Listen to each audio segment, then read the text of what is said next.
오직 하나님의 말씀만이 영적인 지도요, 우리의 삶의 모든 것이 되는 주님의 축복의 말씀인 것입니다.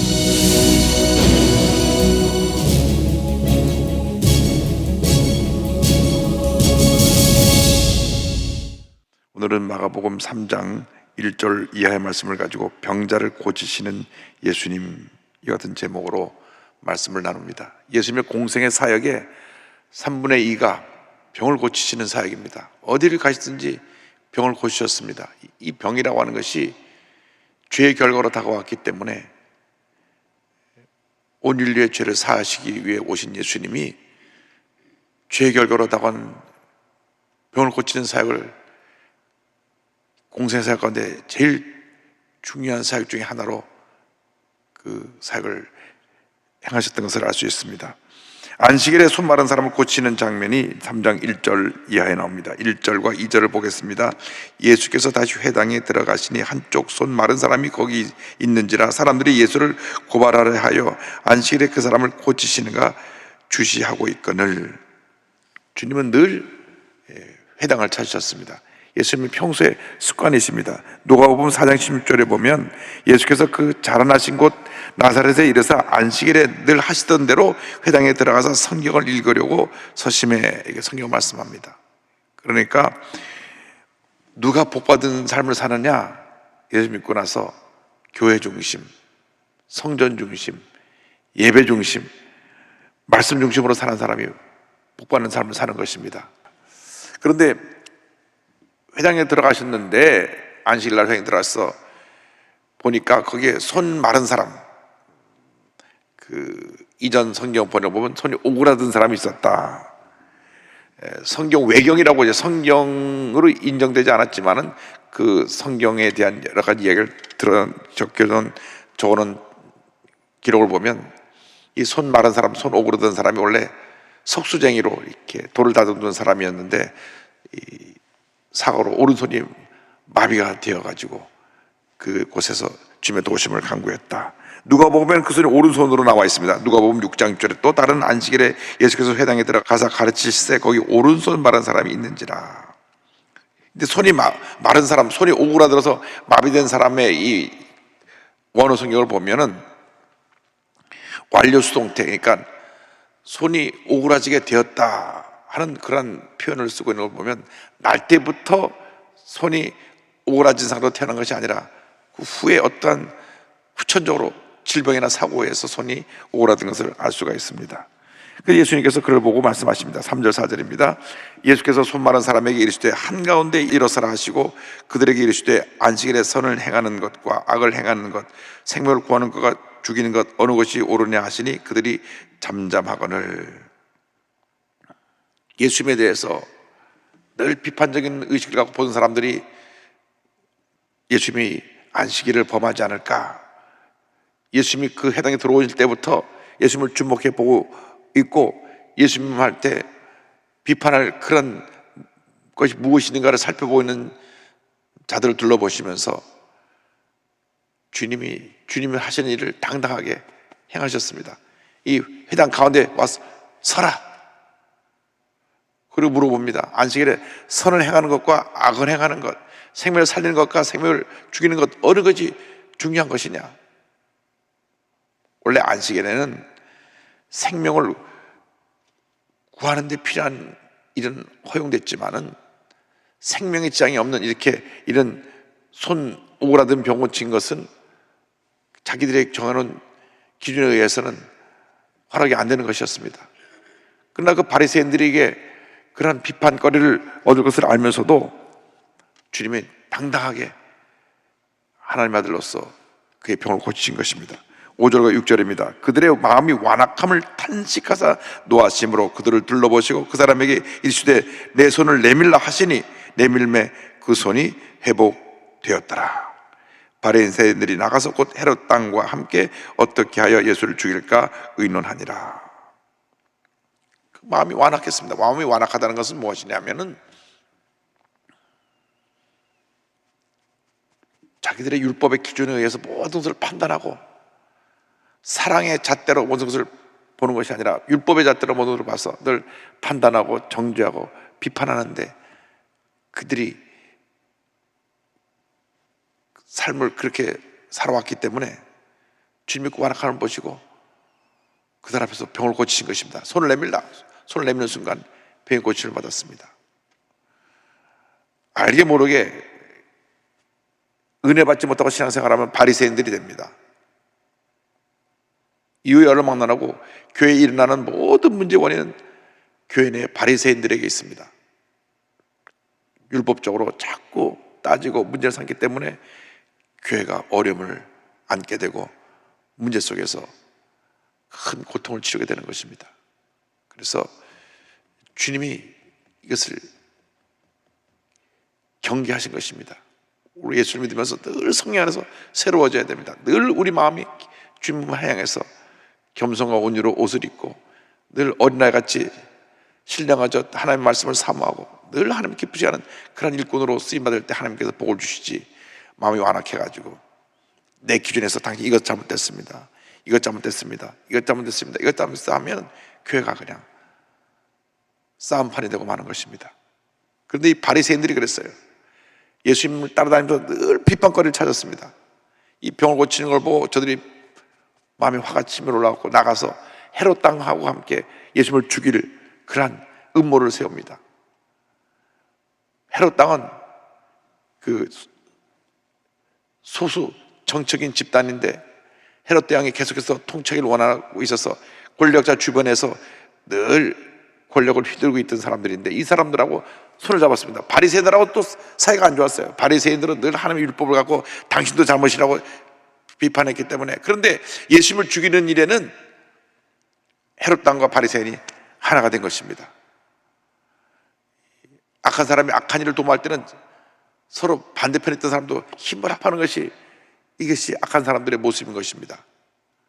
그래서 복 있는 사람은 이 죄인들의 꾀를 따르거나 악한 자와 함께 동행하거나 그들의 자리에 함께 동석하면 안 됩니다. 왜냐하면 악이 임하기 때문인 것입니다. 그런데 어쨌든 성경을 보니까 바리새인과 이 헤롯 왕이 하나가 돼서 예수님을 죽이려고 했다. 그 다음 장면이 이어져 나갑니다. 예수님께 많은 무리가 나오는 장면이 7절이 하는데, 예수께서 제자들과 함께 바다로 물러가시니 갈릴리에서 큰 무리가 따르며 유대와 예루살렘과 이두메와 요단강 건너편과 곧 두로와 시돈 근처에서 많은 무리가 그가 하신 큰 일을 듣고 나오는지라. 회당에서 대적하는 사람들과 충돌을 피해서 예수님이 물러가셨습니다. 바닷가로 가셨다. 마태복음 10장 23절을 보면 이 동네에서 너희를 박해하거든 저 동네로 피하라. 내가 진실로 너에게 이르노니 이스라엘의 모든 동네를 다 다니지 못하여서 인자가 오리라. 주님은 충돌을 피하셨습니다. 우리가 신앙생활하면서 어떤 경우에도 충돌이 있으면 안 됩니다. 그것이 선한 목적이든 선한 목적이 아니든 충돌은 교회 내에 큰 문제 어려움을 갖고 오기 때문에 우리는 기도하고 주의 사랑으로 풀어야지, 옳고 그름을 따진다고 부딪히고 싸우면 안 되는 것입니다. 물론 잘못된 것은 바로잡아야 되지만 필요 없는 충돌을 피하라, 그 말입니다. 성경을 보니까 갈릴리, 유대, 예루살렘, 이두메, 요단강, 두로, 시돈 온 팔레스틴 지역에서 다 예수님께 모여왔던 것을 알 수가 있습니다. 예수님의 소문을 듣고 그냥 전 팔레스틴 지역에서 그 예수님이 계신 곳으로 몰려온 것입니다. 갈릴리 호수 바다 북쪽에서 사역하셨는데 온 지역에서 모여와 말씀을 들었습니다. 9절 10절입니다. 예수께서 무리가 에워싸 미는 것을 피하기 위하여 작은 배를 대기하도록 제자들에게 명하셨으니 이는 많은 사람을 고치셨으므로 병으로 고생하는 자들이 예수를 만지고자 하여 몰려왔습니다라. 수많은 사람들이 와서 막 밀고 예수를 만지려고 하고 하니까 예수님께서 작은 배에 타시고 이 해변가로 띄우셔서 사람들과 거리를 두셨습니다. 그것은 혹여 사람들이 몰려들어서 예기치 않은 사고가 날 것을 미리 예방하시는 것이기도 하고, 또 너무나 많은 사람이 막 예수님 옷에 손을 대고 붙잡으려고 하니까 이제 그들과 좀 거리를 두기 위해서 배를 타고 온 것인 것입니다. 예수님 당시에 예수님이 병고시다는 소문이 나니까 누군지 와서 예수님을 만지려고 했습니다. 마태복음 5장 28절 보면 이는 내가 그의 옷에만 손을 대어도 구원을 받으리라 생각하고 밀라라. 12의 혈루에 앓는 여인이 손을 대서 병을 고친 장면이 나옵니다. 그래서 이제 거리를 띄우고 그리고 그들에게 효과적으로 말씀을 전하기 위해서 이렇게 해변가에서 그 사람들이 모여온 것을 보고 말씀을 전하시는 장면이 복음서에 계속 나옵니다. 그런데 11절 12절을 보니까 더러운 귀신들이 소리치는 것이 나옵니다. 더러운 귀신들도 어느 때든지 예수를 보면 그 앞에 엎드려 부르짖어 이르되 당신은 하나님의 아들이다 하니 예수께서 자기를 나타내지 말라고 많이 경고하시니라. 귀신들은 예수를 보면 두려워 떱니다. 우리 기독교인을 제일 무서워합니다. 왜? 예수님은 만왕의 왕 만주의 주가 되시기 때문에 어떤 흑암의 권세도 감히 예수님을 대적할 수 없기 때문인 것입니다. 예수 이름의 권세 앞에 다 무릎을 꿇게 되어 있습니다. 이 귀신의 역사, 이것은 사람들에게 두려움을 주는 것입니다. 공포감을 주는 것입니다. 뭐 무당, 점치는 사람, 모든 사람들은 다 겁을 주고 재앙을 갖다 줍니다. 무당을 30명 이상 전도해서 예수 잘 믿게 만든 그 목사님 책을 보니까 약간 무당이 관련돼서 안 망한 집이 없고 병이 걸리고 사고 안 하고 제대로 산 사람이 없습니다. 산 가정이 없습니다. 약간 무당을 섬긴 사람 치고 제대로 된 사람 하나도 없어요. 다 집안이 망했습니다. 죽고 병들고. 이것이 악한 원수마에 가는 짓입니다. 도적의 것은 도적이라고 주의가 멸망시킨 것뿐이요. 그런데 예수님이 오셔서 그 귀신의 세력을 쫓아내시고 자염을 주시고 회복시켜 주시고 영혼이 잘 때까지 범죄가 잘 되면 강건하게 만들어 주시는 은혜를 주시니까 그 삶에 진정한 자유가 임하게 된 것입니다. 더러운 귀신들이 예수님 보고 막 놀래갖고 소리 지르면 당신은 하나님의 아들입니다 하고 두려워 떨며 소리를 질렀습니다. 근데 예수님께서 그들을 잠잠하게 한 것은 사람들이 그것을 보고 예수님이 어떤 굉장히 능력이 있는 메시아가 온 것을 저들이 알고 정치적으로 예수님을 갖다 세워서 로마에서 우리를 해방시켜줄 그러한 지도자로 세우려고 했기 때문에 주님이 그들을 잠잠하게 하신 것입니다. 예수님은 고난받는 메시아로 오셨습니다. 성경에 보면 구약 성경에 두 가지 모습이 나옵니다. 하나는 고난받는 메시아, 하나는 만왕의 만주 재림주로 오시는 메시아. 근데 구약 성경에는 그것이 섞여져 있어요. 이사야 53장 보면 고난받는 메시아가 나오지만 또 다른 것에 보면은 만왕의 만주의 주로서 와서 모든 악인을 심판하시고 멸하시는 그런 메시아로도 나옵니다. 근데 예수님 당시 메시아를 원했던 사람들은 로마 제국의 압제 속에서 어떻게든지 로마로부터 벗어나야 되기 때문에 구약 성경에 이 악인을 심판하고 멸할 심판주로 올 메시아를 갖다 원해서 예수님은 그런 메시아로 모시려고 했습니다. 그 메시아의 모습은 예수님이 다시 재림하실 때 임하실 모습이고, 첫 번째 예수님이 오신 이 메시아의 모습은 온 인류의 죄를 짊어지고 고난받는 종으로 십자가에 달려 돌아가시는 메시아로 오신 것입니다. 근데 구약에는 예수님의 초림과 재림에 대한 구분이 없어요. 섞여져 있습니다. 이것이 신약 성경에 와서 구분되죠. 예수님의 초림은 고난받는 메시아, 예수님의 재림은 심판주 메시아. 그래서 이 예수님 당시에 성경을 연구한 사람들이 예수님에 대해서 그 고난받는 메시아로서 예수님을 받아들인 것이 아니라 로마 압제 속에서 자기들을 구원해줄 정치적인 메시아로 그러한 받아들였기 때문에 그들을 경계하신 것입니다. 자, 13절 이하에는 12제자를 세우시는 장면이 나옵니다. 13절로 15절입니다. 또 산에 오르사 자기가 원하는 제자들을 부르시니 나아온지라. 이에 12를 세우셨으니 이에는 자기와 함께 있게 하시고 또 보내사 전도도 하며 귀신을 내쫓는 권능도 가지게 하려 하심이로라. 자, 이 제자를 삼는 게 굉장히 중요합니다. 예수님이 마태복음 끝에 가서 보면 가서 모든 민족을 제자로 삼으라고 말씀하셨습니다. 우리가 예수를 믿으라고 전하는 것, 그것은 전부가 아닙니다. 믿고 제자가 되게 만들어야 그것이 주님의 뜻을 온전하게 우리가 순종하는 것입니다. 그런데 이 처음에 제자를 뽑으실 때 어떻게 하시냐? 주님이 원하는 사람들을 뽑았다. 예수님이 원하는 사람들을 제자로 뽑았습니다. 그럼 과연 내가 주님이 원하시는 삶을 살고 있느냐? 내가 제자의 길을 가기 위해서 주님이 원하는 삶을 살고 있느냐? 내가 원하는 삶을 살고 있느냐? 라고 하는 것을 늘 물어봐야 되고, 나가서 나는 주님께 부름을 받았느냐 받지 않았느냐, 내가 정말 제자로서 부름을 받고 그 길을 가고 있느냐, 늘 자신에게 물어봐야 됩니다. 주님 앞에서 주님께서 인정하시는 모습으로 살아야 되는데 그렇지 못한 우리의 모습을 회개해야 되고 늘 주님의 부름 앞에 순종하는 우리 모두가 되어야 됩니다. 제자의 삶에 대해서 세 가지로 여기 정의합니다. 제자는 어떤 삶을 살아야 되느냐? 주님과 함께 있어야 된다. 주님과 함께. 제자는 늘 주님과 동행해야 됩니다. 내 생각도 내 말도 내 행동도 주님이 함께 하시는 그 모습이 나타나는 모습이 되어야 합니다. 그러니까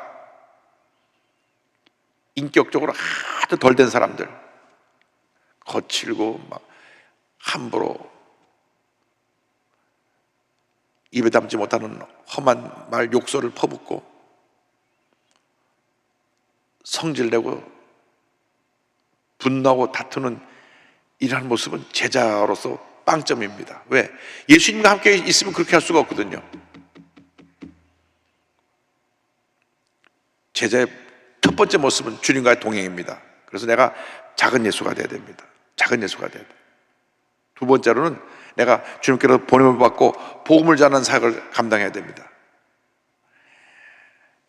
예수 믿고 1년에 한 사람도 전도하지 못하고 교회 다니는 사람들은 부끄러운 삶을 살고 있는 것이고 나중에 부끄러운 구원을 받게 될 것입니다. 때를 어떤지 뭐든지 복음을 전하라고 했기 때문에 내가 담대히 복음을 전하지 못하면 내가 내 가까운 지인들에게 우리 가족 신문이라도 보내주고 매주 행복의 추도라도 보내주고 신앙계라도 사서 보내주면서 내가 너를 위해서 기도하고 있다, 내가 예수 믿고 행복한 삶을 살면 좋겠다, 내가 할 수 있는 모든 노력을 기울여서 복음을 전하는 것이 제자의 삶입니다. 1년에 가도 예수 믿으라고 입 뻥끗도 못하고 10년이 지나도 단 한 사람 전도도 하지 않고 전도 볼 노력도 하지 않은 사람들은 정말 부끄러운 삶을 살고 있다는 것을 알고 새해에는 모든 노력을, 모든 나의 갖고 있는 그 능력을 다 동원해서 문자를 하든지 전화를 하든지 책을 보내든지 믿지 않은 이웃들에게 복음을 전해야 되는데 1순위가 내 가족들. 사도행전 8장까지 예수 안 믿는 사람이 한 사람도 없어야 됩니다.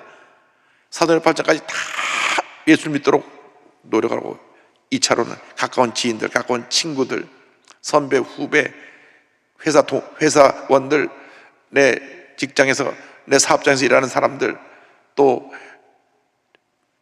동료들, 이런 사람들 복음을 전해야 돼요.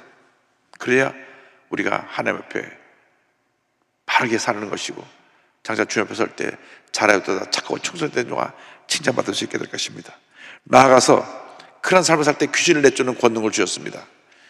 그러니까 귀신이 우리 주위에 마음 약한 사람들, 미신을 섬기는 사람들에게 역사합니다. 밤낮 점치는 사람들, 밤낮 무당부타는 거, 그런 거 빠진 사람들은 귀신이 역사해서 늘 두려움을 주고 되는 일이 없어요. 늘 깨어지게 하고 병들게 하고 가정 파탄 이르게 하고, 그게 귀신 역사입니다. 무당꽃에서 잘 된 사람 하나도 없어요. 그 순간 귀신을 달랠 뿐이지 더 망가지는데 예수 믿으면 그 귀신을 쫓겨나가는 거예요. 예수 믿는 사람을 만나면 그 흑암에서 쫓겨나가는 것입니다. 그래서 우리가 성령 충만하기만 하면 모든 귀신 역사는 물러가고 그분들이 변화돼서 예수 믿고 하나님의 복을 받는 그런 은혜가 임하게 되는 것입니다. 할렐루야. 16절로 19절입니다. 이 12를 세우셨으니 시몬에게는 베드로란 이름을 더하셨고 또 세베대 아들 야고보와 야고보의 형제 요한이니 이 둘에게는 보아너게 곧 우레의 아들이란 이름을 더하셨으며 또 안드레와 빌립과 바돌로메와 마테와 도마와 알페의 아들 야고보와 및 다데오와 가나안인 시몬이며 또 가룟 유다니 이는 예수를 판 자더라. 이 12이라고 하는 이름은 굉장히 숫자는 중요합니다. 이스라엘 12지파를 상징하죠. 하나님의 백성 12지파를 상징하는 것인데 나중에 영광의 보좌 앞에 예수님이 앉으실 때 너희도 12지파 앉게 되리라. 마태복음 19장 28절입니다. 예수께서 이르시되 내가 진실로 너희에게 이르노니 세상이 새롭게 되어 인자가 자기 영광의 보좌에 앉을 때 나를 따르는 너희도 12보좌에 앉아 이스라엘 12지파를 심판하리라. 누가복음 20장 3절에 너희로 내 나라에 있어 내 상에서 먹고 마시며 또는 보좌에 앉아 이스라엘 12지파를 다스리게 하려 하노라. 12지파가 이런 영광스러운 은혜를 입게 됩니다. 영적으로는 장차 올 새 예루살렘의 12성곽의 기초에 그 이름이 기록되는 영광을 얻게 됩니다. 계시록 21장 14절입니다. 그 성의 성곽에는 12기초석이 있고 그 위에는 어린 양의 12사도의 12 이름이 있더라. 이렇게 저들이 정말 평범한 무엇 하나 특별한 것을 갖추지 않은데도 불구하고 제자로 부름받고 제자로 쓰임받는 이런 영광을 얻게 되었습니다. 대표되는 제자가 시몬입니다. 시몬에게는 베드로라 반석이라고 하는 이름을 주어주셨는데요, 마태복음 10장 18절입니다. 또 내가 네게 이르노니 너는 베드로라.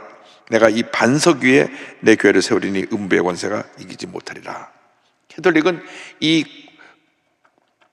구절을 근거로 해서 베드로를 초대 교황이라고 그럽니다. 그것은 아니고요, 여기서 이 반석 위에 교회를 세운다고 하는 말은 베드로가 고백한 주는 그리스도시요 살아계신 하나님의 아들입니다 하는 그 고백 위에 교회를 세운다고 하는 이야기입니다. 또 세베대 아들 야고보와 요한에게 보아너게 우레의 아들이라는 별명이 붙였는데, 물론 이 형제가 성격이 좀 이렇게 폭풍우 같다, 불 같은 성격이지만 꼭 그래서 그 별명을 붙였다기보다는 그렇게 열정적으로 복음을 전한 일꾼들이 되라고 그런 이름을 붙였다고 성경학자들은 해석합니다. 그 제자들의 특징은 대부분 평범한 사람들이었다. 평범한 사람들. 거기 보면은 그 사람 가운데 특별히 돈 많은 부자나 또 공부를 많이 한 학자나 권력가나 정치가가 없었다. 평범한 사람들. 그러니까 우리 예수 믿는 사람 모두가, 지금 오늘 통해서 예배드리는 여러분 모두가 다 평범한 하나님의 자녀들로서 제대로 부름받을 수 있는 자격을 갖춘 것입니다. 더 많이 배웠다고 또 못 배웠다고 그게 아니라 주님의 마음에 들기만 하면, 마음에 합한 그 뜻을 따르기만 하면 제자로서 부름받고 쓰임받게 되는 것입니다. 또 출신이나 직업이 다양했습니다. 어부도 있었고, 어부가 제일 많았죠. 세리, 또 열심당원도 있었습니다. 이렇게 각기 다른 출신 직업들을 가진 사람들이 모여서 제자가 되었고, 성격도 다양했습니다. 다시 말하면 주님이 제자로 부르실 때는 누구든지 그가 특별한 자격을 갖춘 것이 아니라 주님을 사랑하고 주의 뜻대로 살기를 원하는 사람들은 다 제자로 부름을 받을 수 있다는 것을 기억하고 이 세상을 정복하고 변화시켜서 위대한 하나님의 사람으로 쓰임받는 우리 모두가 되어야 할 것입니다. 기도하겠습니다. 사랑과 은혜와 자비가 무한하신 하나님 아버지, 우리의 신앙의 열정이 이보다 더 열정적으로 불타올라서 모든 두려움과 염려와 불안과 문제를 다 정복하고 승리하고 영적인 큰 붕을 이룰 수 있도록 주님 역사하여 주옵소서. 예수님의 이름으로 기도 올리옵나이다. 아멘.